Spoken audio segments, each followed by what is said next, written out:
কেড়ে নেওয়ায় বাবা মা এবং বোনকে হত্যা করে মৃতদেহের সঙ্গে 3 দিন বসবাস। এমন একটি ঘটনা ঘটে গেছে ব্রাজিলে 2025 সালে। সেখানে ফোন কেড়ে নেওয়ায় বাবা এবং মাকে এবং বোনকে হত্যা করে মৃতদেহের সঙ্গে 3 দিন বসবাস করে। তার 3 দিন পরেই ওই কিশোর পুলিশকে জানিয়ে বাসায় নিয়ে আসে।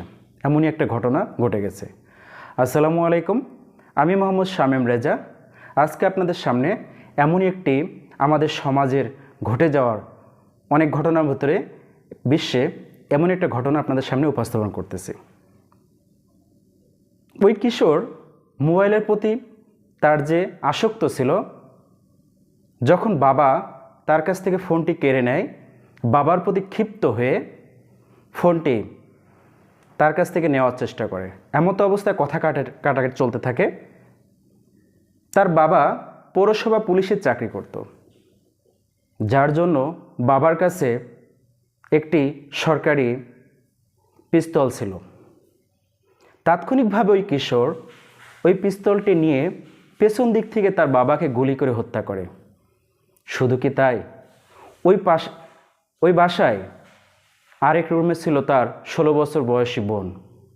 সেই রুমে গিয়ে তার বোনকেও মুখের উপরে গুলি করে হত্যা করে। ঠিক তার 2-3 ঘন্টা পরে তার মা যখন বাসায় ফিরে আসে, একই বন্দুক দিয়ে নির্মমভাবে তার মাকে হত্যা করে। সে এই মানবদেহগুলা যখন সে হত্যা করে বাসায় রেখে দেয়, এই দেহগুলা রেখে সে বাইরে গিয়ে জিমে যেত, খেলাধুলা করত, এমনকি বেকারি থেকে খাবার এনেও বাসায় খাবার খেত। তার মায়ের উপর এতটাই তার রাগ ছিল, বাসায় একটা ছুরি দিয়ে তার মাকে বিভিন্নভাবে মৃতদেহের পরে আঘাত করে চিহ্ন পাওয়া গেছে। ঘটনাটি ঘটে শুক্রবারে। সোমবারের দিন ওই কিশোর থানায় পুলিশকে জানায় তার বাসায় আসার জন্য এবং এমন একটি ঘটনা সে বর্ণনা দেয়। অবশ্য বর্তমানে কিশোরটি কিশোর শোধনাগারে রাখা হয়। আজকের এই ঘটনাটি আপনাদের সামনে বলার অর্থ এটাই, আমাদের সমাজে এই ধরনের ঘটনা হয়তো বা বড় আকারে ঘটে নাই, তবে ছোটোখাটো অনেক ঘটনায় বাবা মা পরিবারের সদস্যের সাথে ঘটে যাচ্ছে। আমাদের সমাজে বর্তমানে কিশোর এবং কিশোরীরা এভাবেই ফোনের প্রতি আসক্ত বেড়ে যাচ্ছে।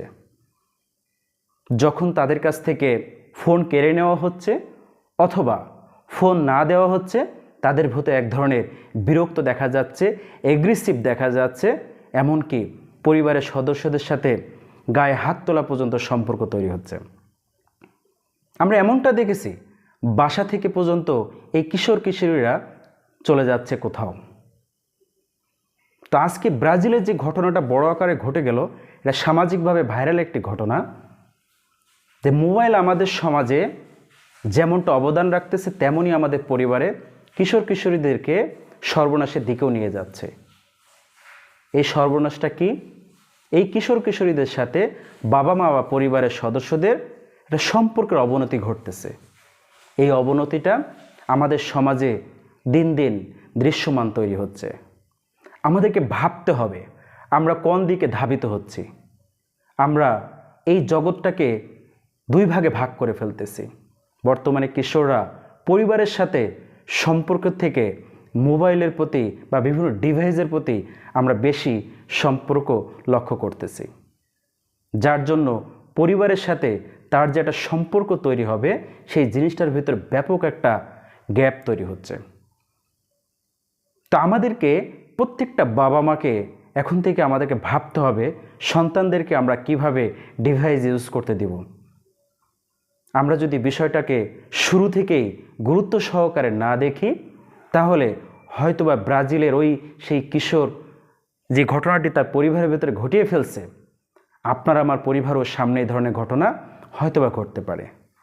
আমরা আজকের ভিডিও থেকে এই শিক্ষাটাই নেব, আমার পরিবারকে আমি কিভাবে ভবিষ্যতে আমার সন্তান এবং সবার সাথে সম্পর্ক তৈরি হবে এবং সম্পর্কের ক্ষেত্রে তৈরির ক্ষেত্রে যে অন্তরায় তৈরি হবে সেই ডিভাইসগুলা সেগুলো ব্যবহারের যথাযথ পদ্ধতি আমরা মানুষের কাছ থেকে যারা বিশেষজ্ঞগণ আছে তাদের কাছ থেকে পরামর্শ নিয়ে সেভাবেই করব।